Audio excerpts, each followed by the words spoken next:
আসসালামু আলাইকুম এভরিওয়ান। এই যে দেখেন আমার বাড়ি একটা বেগুন গাছ আছে। এই যে একটা দুটো দুটো,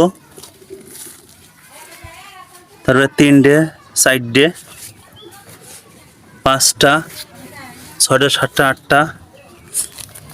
আর ওই দেখেন প্রচুর পরিমাণে ফুল হয়েছে। দেখেন প্রচুর ফুল।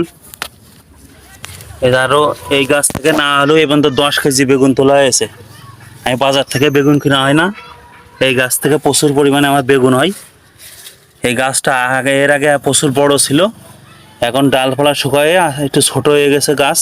তারপরেও প্রচুর পরিমাণে বেগুন ধরেছে, বিনা সারের বেগুন। এই বেগুন খেতে সেই স্বাদ লাগে দাদা। এই বেগুন রান্না করে খেতে সেই স্বাদ লাগে। প্রচুর পরিমাণে আবার ফুল হয়েছে। এই যে গাছ কাটে দেওয়ার পরে উদ্ভিদ থেকে আবার ফুল হয়েছে। না হলেও 8-10 কেজি বেগুন খাওয়া হয়েছে গাছ থেকে।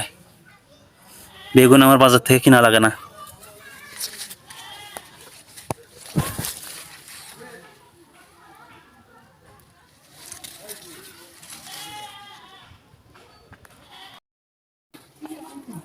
রান্না করার জন্য বেগুনগুলো তোলা হয়েছে। এই বেগুন রান্না করে খেতে সেই স্বাদ, বিনা সারের বেগুন। এই বেগুন খেতে সেই স্বাদ লাগবে দাদা, আমার কাছে সেরকম স্বাদ লাগবে। এই গাছ বিনা সারের বেগুন খেতে সেই স্বাদ লাগবে।